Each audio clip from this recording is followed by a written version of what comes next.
Assalamualaikum warahmatullahi wabarakatuh. Selamat datang kembali di Afro Vlog. Pada kesempatan kali ini, aku akan menjelaskan tentang tempat tinggal aku di Jepang, yang biasa orang Jepang sendiri sebut sebagai apato atau dalam bahasa Inggrisnya apartemen. Nah, kamar pertama yang kalian lihat ini merupakan kamar aku yang berukuran 2 kali 1,5 meter. Kamar ini atau rumah ini sendiri masih bergazen dengan material utama kayu. Terdapat pintu geser yang menghubungkan antara satu ruangan dengan ruangan lainnya. Salah satu alasan kenapa material utama rumah di Jepang kayu adalah Jepang sendiri merupakan daerah rawan gempa. Yuk, mari kita lihat dengan keseluruhan dari rumah ini. Di sudut ruangan kalian bisa lihat terdapat satu buah lemari dan di sampingnya terdapat remote lampu yang mana bagian oranye untuk menghidupkan lampu dan bagian persekipannya di bawah untuk mengganti mode lampu. Di bagian bawah sendiri kalian bisa melihat ada tatami yang terbuat dari jerami. Fungsinya untuk membuat ruangan lebih hangat pada musim dingin. Terdapat futon atau alas tidur atau tempat tidur yang terdiri dari satu bantal dan satu selimut.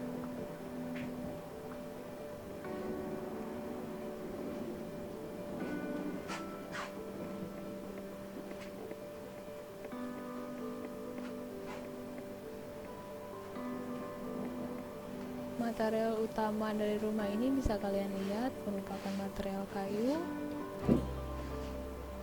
Dan kalian bisa lihat di sudut ruangan ada AC yang berfungsi sebagai pendingin dan penghangat. Kemudian ada lampu dan di sebelahnya ada pendeteksi asap. Nah, di rumah ini dihubungkan dengan pintu geser yang mana saat dibuka kita dapat menuju ke ruangan di sebelahnya. Ini adalah kamar teman aku, guys. Nah, di sini lemarinya jauh lebih besar daripada lemari di kamar sebelumnya. Di ruangan ini juga terdapat kotatsu, meja yang bisa digunakan untuk belajar dan makan, serta rak buku. Kotatsu sendiri ini juga menarik karena di dalamnya terdapat penghangat yang biasa kita gunakan saat musim dingin. Kita juga bisa mengatur kehangatannya. Kemudian terdapat jendela dengan sekat yang terbuat dari bahan kertas untuk mengatur pencahayaan dalam ruangan. Dan pintu gesernya yang bisa kalian lihat menghubungkan antara dua ruangan.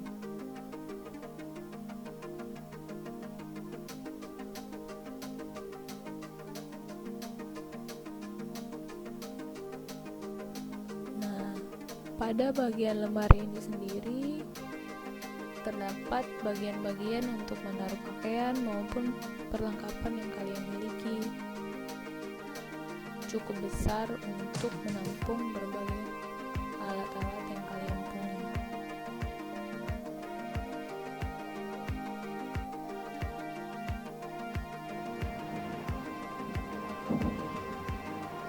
Mari kita lanjut ke bagian ruangan selanjutnya, yaitu dapur.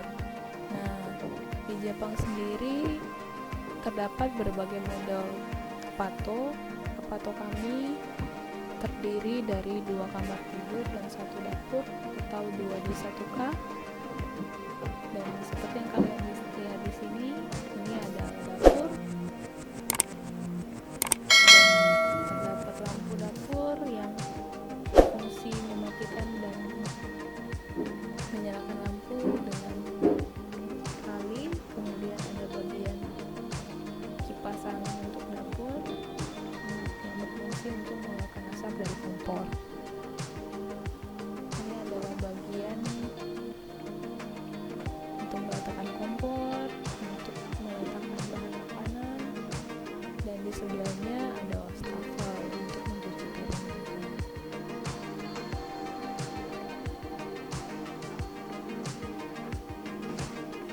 sebelah wastafel juga terdapat kulkas. Menariknya di sini mereka menempatkan beberapa ruang kosong untuk menaruh perlengkapan tersebut. Nah, wastafel sendiri kerannya dapat terdiri dari dua mode, yaitu mode dingin dan mode panas. Dan kerannya sendiri bisa diputar-putar secara fleksibel. Kemudian lampunya yang tadi sudah saya jelaskan memiliki tali yang berfungsi untuk menyalakan dan mematikan lampu tersebut.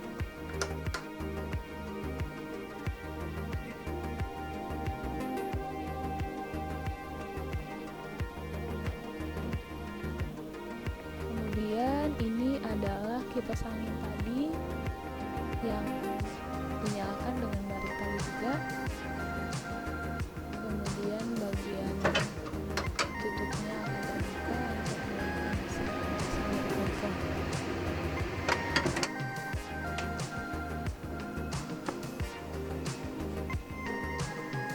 Nah, di bagian bawah wastafel tadi terdapat bagian penyimpanan untuk piring dan berbagai peralatan masak lainnya.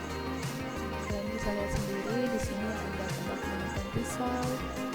Kemudian di sudut ruangan kami meletakkan rak dan microwave dan beberapa peralatan atau bahan makanan lainnya.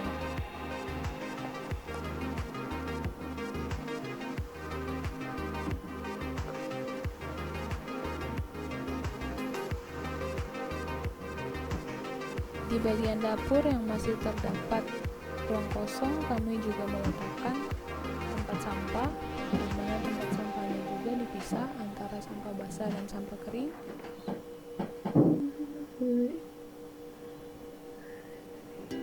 Kemudian bagian ruangan selanjutnya adalah tempat gantungan baju, yang mana tempat gantungan baju ini juga berfungsi untuk menggantung baju kalian apabila udara atau cuaca di luar sedang hujan maupun sangat berangin.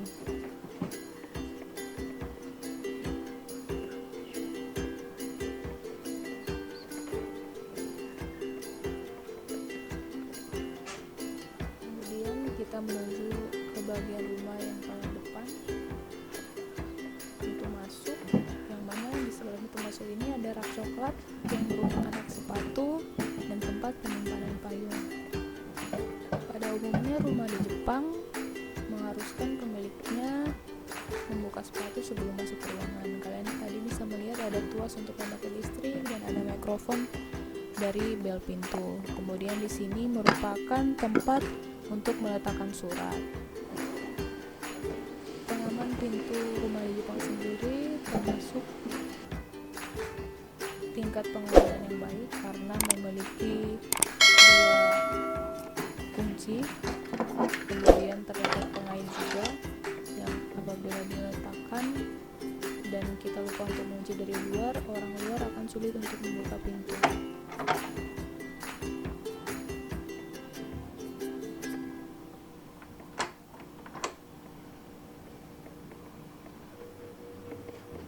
Nah, selanjutnya kita akan beralih ke kamar mandi. Di kamar mandi sendiri terdapat mesin cuci dan tempat untuk menaruh perlengkapan mandi serta wastafel. Di samping wastafel kalian bisa lihat terdapat tempat untuk menggantung handuk. Kemudian kita menuju ke toilet. Nah, ini merupakan toilet kering yang mana terdapat satu kipas angin dan juga satu jendela. Di toilet ini kami menggunakan tisu untuk membersihkan. Namun tentunya kami juga tetap menggunakan air, dan apabila kami menginginkannya, kami akan menuju ke bagian kamar mandinya. Oke, kamar mandi sekarang. Pada bagian kamar mandi sendiri terdapat satu bak mandi untuk berendam. Karena kebiasaan orang Jepang sendiri adalah berendam di bak mandi hangat, dan kemudian terdapat shower juga untuk mandi. Terdapat tempat untuk menaruh sabun.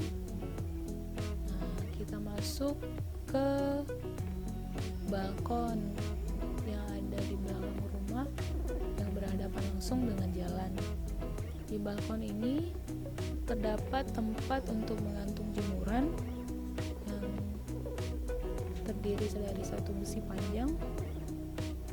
Kemudian kalian juga bisa melihat sekat antar apato sehingga kita bisa memiliki privasi. Kalian juga bisa melihat ada saluran air untuk menampung air hujan.